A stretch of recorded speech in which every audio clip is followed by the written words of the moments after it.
This is going to be an all-around very general tutorial for InShot video editing.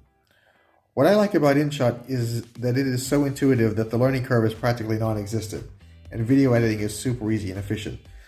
The downside is that it is basically an amateur level editing app, and audio editing can be quite difficult and even confusing. First of all, in order to extract audio, you must first click on volume and then click on extract audio. So, see, it shows, here's the video track, and then it shows the audio track above it.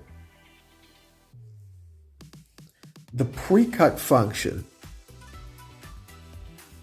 affords you shortcuts to edit any selected clip within the track on the timeline.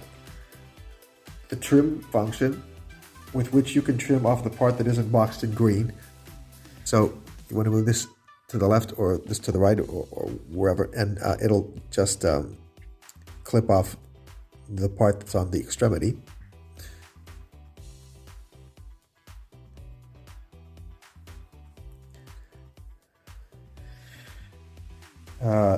The cut feature, with which you can cut out the part of the middle that isn't boxed in.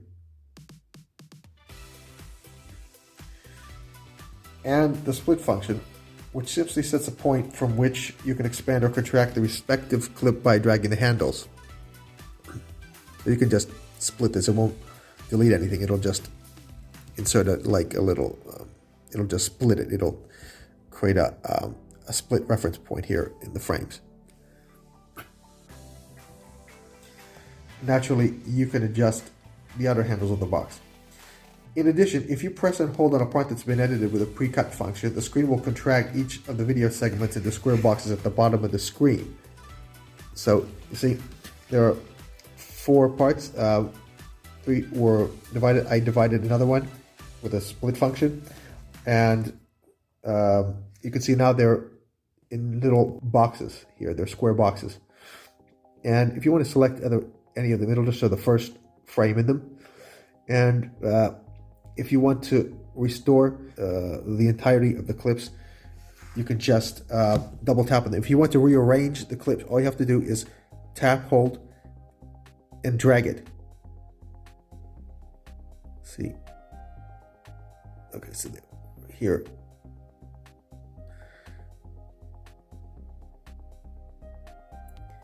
And now to go back to the timeline, we just hit this little thing to the left.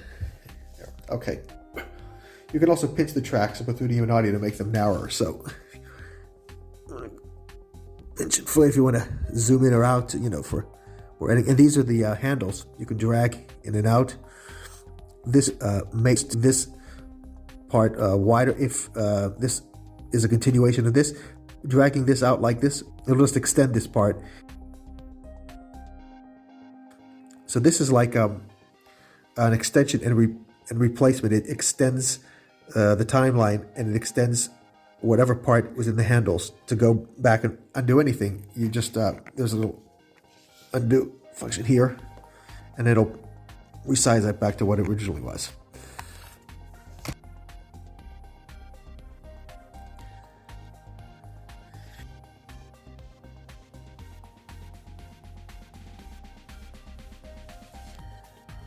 There is no movable cursor or function in InShot except a purely visual timeline cursor in the pre-cut mode.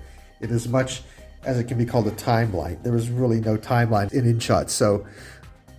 So here, when you do the pre-cut, see, the split mode, that's the closest there is to a cursor.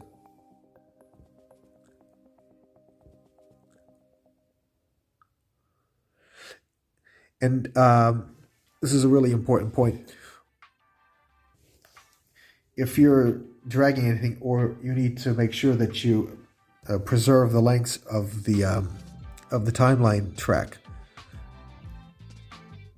If you want to make sure you preserve anything and don't mess anything up, always pay attention to I don't know if you can see it, but there's a little counter over here. It shows frames in tenths of a second, so you want to pay attention to that if you want to keep track of where all the cuts are being done. The program can apparently accommodate 4 tracks of audio. So there's up to 4 tracks of audio. Music here. Okay, so I can move it up and down between tracks. There's 1, 2, 3, 4. Insofar as the video track is concerned, though, there was no way to cut up a track and organize segments of it into different tracks. For example, if you want to do composite track editing, there's only one track on which you can do this, one video track on which you can do this. The audio interface is primitive and has no track number listing or numerical time counter, making complex editing tasks quite difficult and cumbersome. In addition, it's impossible to add fades shorter than 0.1 second. If you copy and duplicate audio, it shows only one audio track while actually playing 2 in the video editing mode. So, for example, if you have more tracks over here, if you're in the video editing mode, where you can actually see the frames on the timeline, it'll only have one audio track. See this thing, for example, if there's no audio here, and then you have some more audio coming in here again, you'll see the purple little line, the purple little horizontal line under the video track.